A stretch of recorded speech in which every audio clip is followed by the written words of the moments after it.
TF2 recently just released the Summer 2024 update, adding a whole bunch of masterfully designed maps and items ranging from the beautiful seaside of Megaton to Gordon Freeman making an appearance into the game. But regardless of this update, I myself have been pondering the longer standing issues that the game has had, and reignited the realization that TF2 is under a core game mode dilemma. You see, as it currently stands, TF2 has 5 core game modes, which are basically meant to be the modes that Valve deems are the most balanced and are the best to represent how the game is meant to be played. But the problem is, as much as TF2 is known for being a game full of good balance, the core modes themselves are at an imbalance, or should I say one of them is. Firstly, there is attack, defense, and payload, which are both slower paced game modes that are more geared towards coordinating team fights. Along with this, both have very clearly indicated attacking and defending teams, making things simple since they should already know that if they're on blue, they need to capture all the points or push the cart, and if they're on red, they need to stop that from happening. Pretty straightforward, right? On the other side, there's control points and King of the Hill, the much more fast-paced game modes where both teams fluctuate between attacking or defending, depending on the context of the current round. For example, if I join a Soijin game and see that the team I'm currently on has the point captured, then I know I should be playing to remain near the point and defend it instead of removing every possible key on my keyboard besides W. I'm looking at you guys. So since your team's objective is as simple as looking at which team owns what points, it makes these game modes also work very well as a team game. You see that?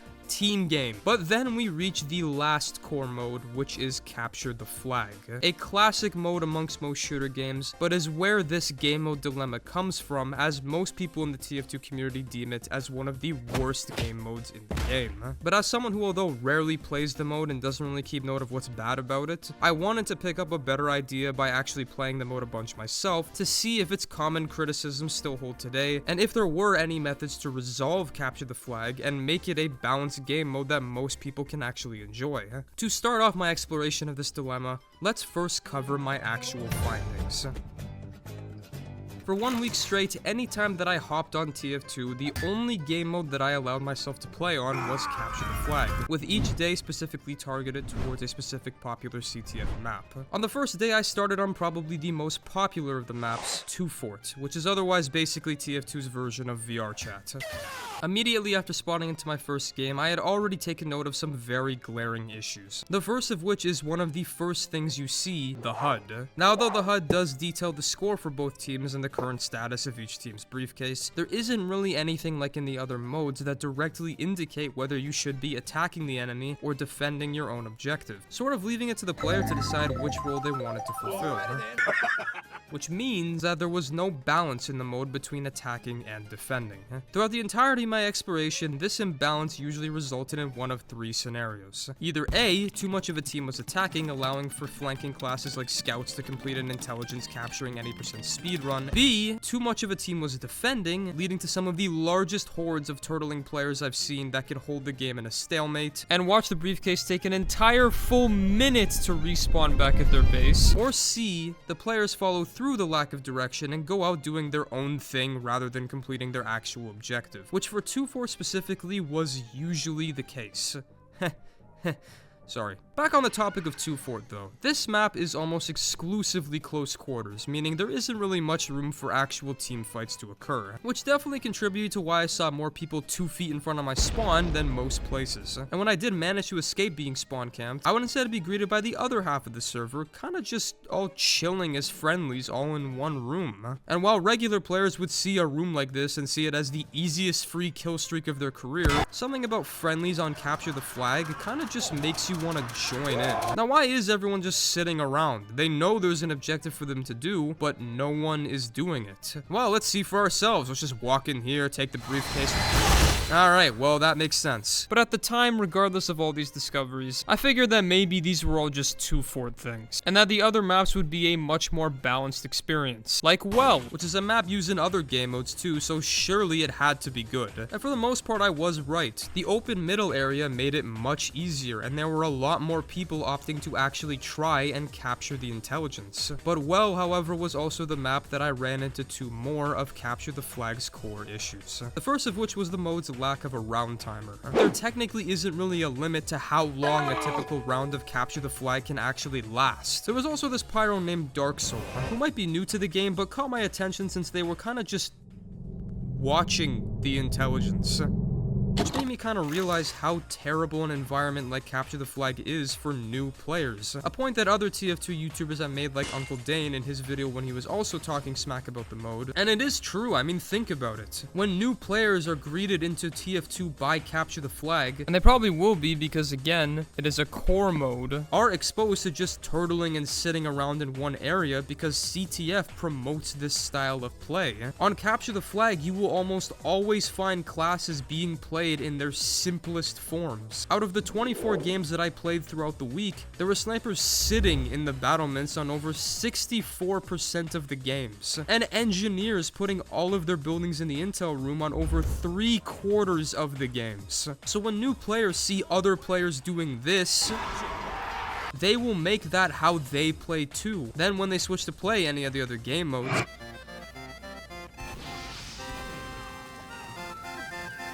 now, Well is a better designed map overall, but it was also the map that did show me all of these new flaws to the game mode, and I do think it still has very similar issues compared to 2 Fort. Like, one game you'll be spending over 25 minutes doing nothing but just trying to destroy defensive spam, and the next game you'll be in a completely friendly lobby, to the point where anyone who did try and capture either briefcase would be chased down and watches their very own teammates transport it back to the enemy spawn.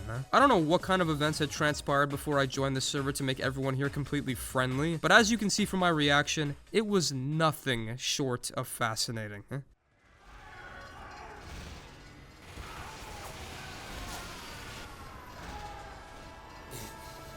What? The next map on the list was Turbine, which really showed just how bad the CTF imbalance really is. Firstly, the enemy team had no defenses set up, which led to an absolute steamroll of continuously capturing the briefcase, and the game to end in a record 1 minute and 40 seconds. It ended so fast that people had barely spawned in by the time our scout had been running in for the last capture. So in retaliation, the next game resulted in both teams going on a complete all-out defense, to the point where it was essentially a battle of wits for what team was able to sit around longer than the other, because trying to challenge hordes of enemies as an attacker in a map like Turbine that's just a bunch of small hallways was pretty much pointless. The following day on Double Cross, there was a very good example of this. I'd spent over 35 minutes in a match where there was only one instance someone managed to capture the briefcase within the entirety of that time. To put that in perspective, the maximum amount of time that you could spend on the payload map upward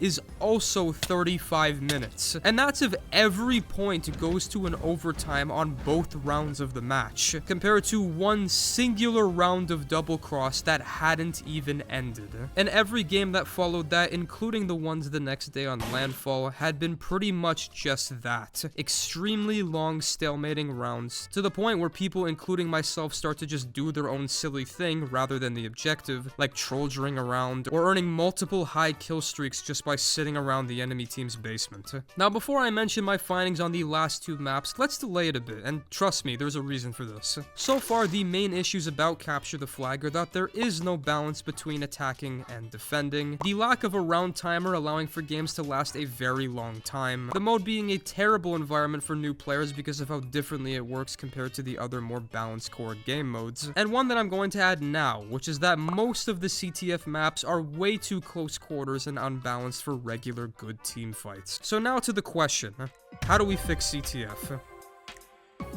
And in my opinion, there are 2 possible things that Valve and the community could do. The first of which is to patch the actual Capture the Flag mode itself, such as adding maybe a 15 to 25 minute round timer, maybe make the respawn time for a drop briefcase a quarter or half shorter than what it currently is, or add new maps that are much more teamfight friendly, which is where the newest Capture the Flag map comes in, Applejack. Immediately after playing this map, it was very clear how much better Applejack was as a balanced CTF experience experience compared to most other maps, and a lot of other people seem to agree. There's also no battlements for snipers to just sit in, making them have to switch up their positions like regular snipers do, and it's much harder to lock down the intel room with just engineer buildings because of how many different entrances teams can attack from. If more maps like Applejack were added, along with a few other changes, it could definitely make Capture the Flag a better mode, although it might not be a very welcoming change for the pre-existing CTF enjoyers, who just from me suggesting this have surrounded my location. Wait, I wrote that? So if changing CTF doesn't sound like a fix, then the next best thing they can do is move Capture the Flag from the core game mode category and replace it with a different game mode that suits the standards of other core modes. Which, alright, sounds good. Let's see what other game mode options TF2 offers. No, that also has a huge stalemate issue, huh? Okay, there's something here, but this mode is just all about attacking. There isn't much defending going on. I think Valve gave up on this one, huh? That's CTF with extra steps. That would be pretty cool, but no. Nope. Definitely not.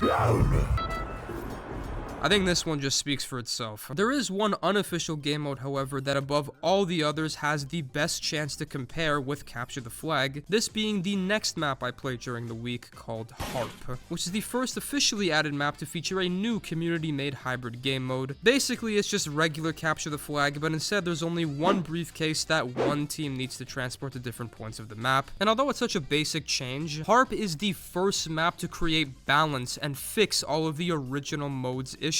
Balanced team fights are a regular thing because the blue and red team actually have roles. Defending specifically becomes more fascinating since you and your team have to be active covering wherever the intel currently is. Even attacking can be much more fun since I've seen more people communicating team strategies on this map and the satisfaction of outmaneuvering the enemy team to capture an objective. The issue about Harp though is that a lot of players seem to be very confused on how the game mode works, which makes sense as it's the only map that uses a mode like this. Also, the map itself is completely close quarters, so even though the mode is supposed to be all about strategic positioning, the gameplay on Harp looks more like this. Even if it doesn't replace CTF and casual, it could still be a more balanced contender for competitive, because of how much better the mode works, so that people in competitive matchmaking can enjoy seeing Harp being the map that they're loading into, instead of Turbine. So with all these questions answered and set out of the way, I found myself asking a different question. And although it may sound a bit odd at first, I really started to think, does Capture the Flag really need to be changed? Yeah, it is a really rough-edged mode and doesn't always compare to the actual gameplay you'll find in other modes, but after all, what's important to note is that TF2 is meant to not only be a fun shooter experience, but also a silly one.